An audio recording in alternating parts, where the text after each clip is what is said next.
আহক আজি মই আপোনালোকক দেখুৱাবলৈ লৈ গৈ আছো এখন টেৰেছ গাৰ্ডেন অৰ্থাৎ ঘৰৰ ওপৰত থকা এখন বাগিচা। অসমত পাছে এনে ধৰণৰ বাগিচা খুব কমেই দেখা পোৱা যায়। আজি মই আছো মাহীহঁতৰ ঘৰত আৰু আমাৰ মাহীহঁতৰ ঘৰৰ ছাদত এনেদৰে এখন বাগিচা বনাইছে। পাছে অন্য বাগিচাবোৰতকৈ এই বাগিচাখন অকমান বেলেগ। এই বাগিচাখনত আপোনালোকে তেতেলী টেঙাৰ পৰা আদি কৰি আম, বগৰী, এভোকাডো পৰ্যন্ত পাব। লগতে ইয়াৰ পৰা আপোনালোকে তেজপুৰ চহৰখনৰ এটা ধুনীয়া ভিউ পাব। পাছে তেজপুৰত বান্দৰৰ উৎপাত খুবেই বেছি, সেইবাবে এই বাগিচাখন এনেদৰে জালেৰে সুৰক্ষিত কৰি ৰখা হৈছে। পাছে জালিবোৰো এনেদৰে দিছে যাতে সৰু সৰু চৰাইবোৰ ইয়াত সোমাই আহিব পাৰে। এইখন এখন এনেকুৱা গাৰ্ডেন য'ত ডাঙৰ ডাঙৰ গছবোৰ ৰোৱা হৈছে, কিন্তু ই সৰুতেই ফল মূল দিয়া আৰম্ভ কৰিছে। আৰু এয়া চাওক বগৰীজোপা একেবাৰে লমালমে লাগিছে। সৰু বগৰীটো নহয়, ডাঙৰ মিঠা বগৰী। পাছে ইয়াত ফল মূলৰে নহয় শাক পাচলিৰো খেতি কৰিছে। ডাঙৰ ডাঙৰ ফল মূলৰ গছবোৰৰ তলতে ধুনীয়াকৈ বিলাহীৰ পুলি লগতে শাকৰ পুলিবোৰ ৰুই দিছে। আৰু এজোপা বিৰাট ধুনীয়া ফুল। পাছে বাগিচা বুলি ক'লে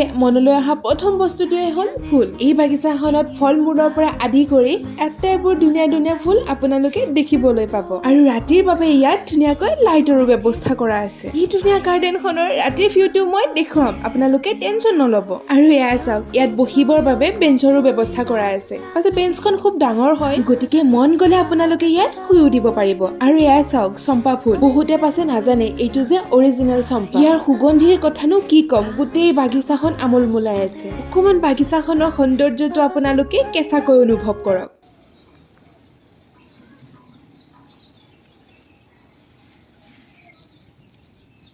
ক্লিপটো চাই কেনেকুৱা লাগিল জনাবচোন। পাছে চৰাইৰ গানবোৰ শুনিলে নে নাই? এনেকুৱা লাগিছে নেকি যে এই গাৰ্ডেনখন চহৰত আছে? কিতাপ পঢ়ি বেয়া পোৱা সকলেও এনেকুৱা এখন গাৰ্ডেনৰ যদি সুবিধা পায় তেতিয়াহ'লে তেওঁলোকেও কিতাপৰ প্ৰেমত নিশ্চয়কৈ পৰিব, নহয় জানো? এই গাৰ্ডেনখনত ৰাতিপুৱাৰ সময়ত কিতাপ পঢ়িবলৈ খুবেই ভাল লাগিব। আৰু এইফালে চাওক এইডাল আমলখি, ইয়াতো আমলখি কিন্তু ঢেৰ লাগে। আৰু এইফালে এইডাল ডালিম, আৰু ডালিম চাওকচোন ইয়াত ফুলিব আৰম্ভ কৰিছে।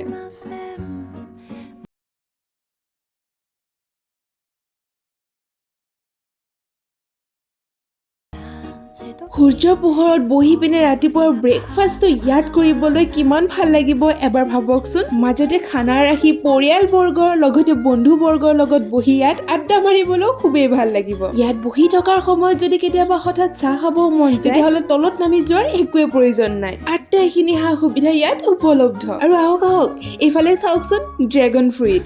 মই পাছে এতিয়ালৈ খাই পোৱা নাই দেই, আপোনালোকে খাই পাইছে নেকি জনাবচোন। আৰু ইফালে আহকচোন এইটো চাওক, এজোপা আচৰিত ধৰণৰ ফুল। পাছে মই নাজানো ইয়াৰ নামটো কি, আপোনালোকে যদি ইয়াৰ নামটো জানে জনাবচোন। ইয়াক চুই কিন্তু খুবেই ভাল লাগে। মোৰ পাছে এই বাগিচাখনক এৰি ক'তো যাবলৈ মন যোৱা নাই, কিন্তু নগ'লেও নহ'ব। ঘৰ সমস্যা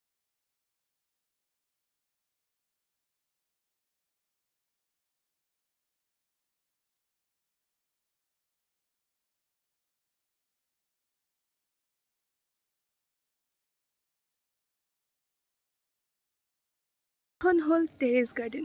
মই ফাৰ্ষ্ট টাইম দেখিছোঁ, আপোনালোকে ফাৰ্ষ্ট টাইম দেখিছেনে নে আগতে দেখিছে? আপোনালোকৰ আছেনে জনাব। ৰ'ব গাৰ্ডেন ভ্ৰমণ কৰা শেষ হোৱা নাই দেই। সৌখনৰ তলৰ ফ্ল'ৰটোতে এইখন গাৰ্ডেনো আছে। এইখনত পাছে ফুল বেছিকৈ